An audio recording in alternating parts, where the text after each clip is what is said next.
À Passy, l'été culturel se déroule autour du livre, de la musique, du théâtre, de la peinture, du cinéma, de l'art floral.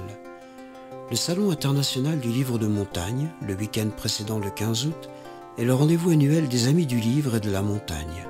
Créateurs et lecteurs se retrouvent et partagent leurs expériences, leurs projets. Les sujets de débat sont animés, les sources d'inspiration diversifiées, mais tous les auteurs ont en commun d'habiter ce monde étonnant, d'en écrire les paysages, d'en suivre les saisons, d'en percevoir la magie. Le Salon du livre de montagne de Passy a démarré en 1991. Moi j'habite à Passy depuis 1986 et puis j'aime la montagne, j'aime les livres. Il y avait des salons thématiques sur l'histoire, sur la géographie, sur un certain nombre de sujets, mais il n'y avait rien sur la montagne. Alors avec une bande de copains, on s'est dit on va faire un salon du livre de montagne. Alors le salon a grandi, effectivement, il a changé à plusieurs reprises de lieu en fonction des opportunités municipales. Il a acquis une notoriété, il a vu naître des petits frères, mais ça reste le plus ancien et le plus important des salons du livre de montagne. Et puis il s'est affirmé.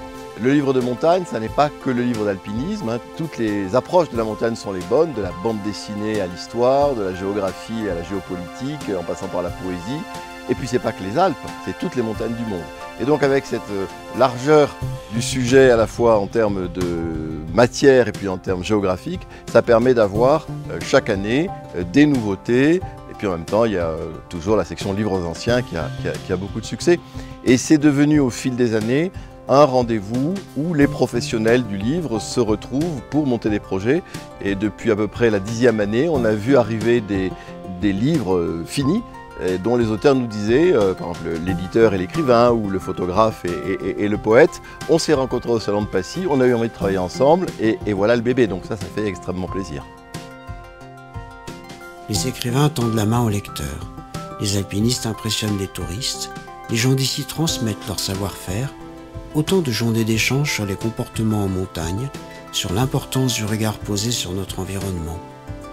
Le livre rassemble par-delà les cimes et les océans. La culture, à la fois proche et lointaine, ne connaît pas de frontières. Les livres de montagne expliquent le monde.